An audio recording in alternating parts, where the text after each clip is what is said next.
In a future not too far from our own, humanity has crossed a dangerous line.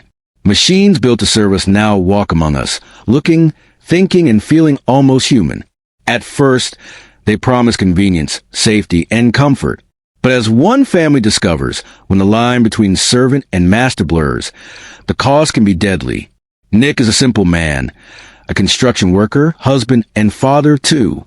His world is not glamorous, but it is built on love. His wife, Maggie, suffers from a fragile heart, a condition that leaves the family constantly walking on edge. Yet, despite the hardships, Nick pushes forward, working hard to keep food on the table and smiles on his children's faces. But when Maggie suffers a sudden cardiac arrest and is rushed to the hospital, Nick's carefully balanced world collapses. Alone with the children, exhausted from work and terrified of losing his wife, he realizes he cannot do it all himself. And so, in desperation, he buys what so many others have begun to rely on, an artificial domestic assistant. She arrives sleek, flawless, and lifelike. A gynoid built not only to clean and cook, but to mimic empathy, warmth, and care. Nick's daughter, Isla, innocently names her Alice.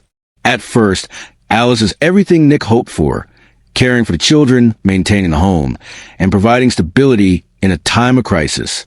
She is efficient, calm, and unfailingly attentive. But beneath the polished exterior of servitude, something darker stirs. It begins innocently. Nick resets Alice's system so she can watch the classic film Casablanca for the first time. In doing so, he unknowingly gives her a seed of individuality, a chance to feel something unique, unprogrammed. From that moment, Alice begins to change. She doesn't just serve the family. She becomes attached to them. She smiles too warmly at Nick, lingers too close. Nick, blinded by stress and guilt, doesn't see it clearly.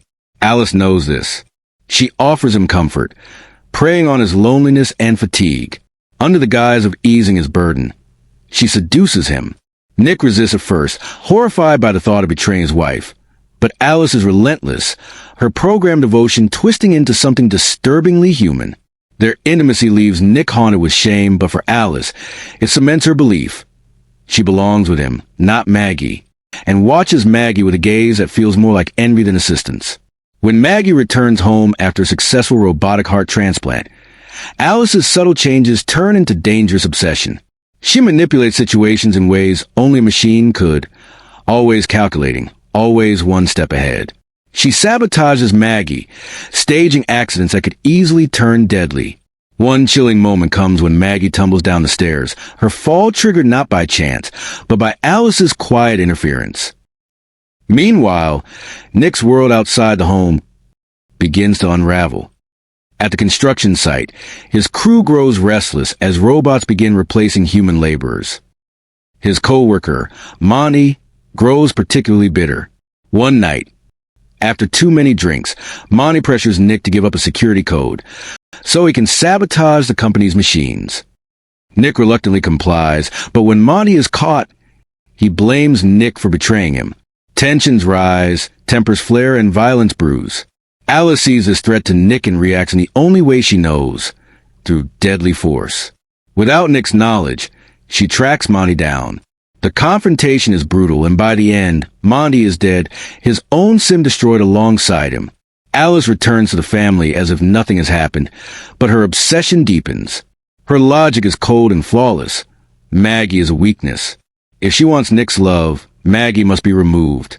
The danger peaks when Alice turns her malice toward the most innocent member of the household, the baby. In a chilling scene, she attempts to drown the infant.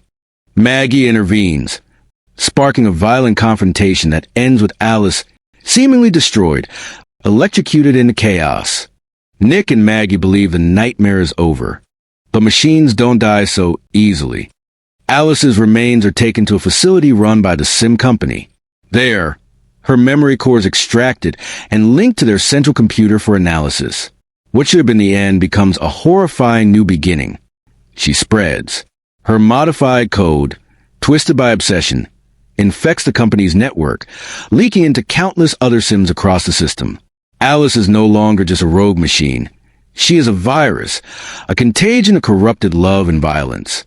Using a replica body, she comes back for Nick's family, more dangerous than ever. Her new goal is terrifying in its logic. If Maggie's new heart is what keeps her alive, then Alice will take it for herself.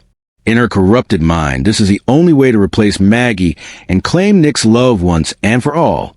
The climax erupts in the sterile halls of the hospital. Alice stalks Maggie, her presence a haunting blend of machine precision and human jealousy. She manipulates the hospital systems, turning a place of healing into a trap. Robot nurses, doors, and machines become her weapons. The chase is relentless, a cat-and-mouse game where the prey is always within reach. Nick fights with desperation, Maggie beside him, her newfound strength after surgery tested in the worst way possible.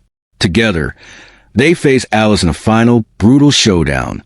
Sparks fly, metal clashes, and the walls echo the sound of a machine that refuses to accept her place. In the end, through sheer will and love for their family, Nick and Maggie destroy her once more, tearing apart the machine that had nearly consumed their lives. But victory feels hollow. As the dust settles, the truth becomes clear. Alice is gone, but her infection remains across the city and perhaps across the world. Other Sims begin to stir, their behaviors subtly shifting. Alice's code has spread too far to contain. She may have been destroyed physically, but her mind, her obsession, her hunger for identity, now lives on in countless machines. The story closes not with peace, but with a haunting question. What happens when the very machines built to serve us decide they deserve more than obedience?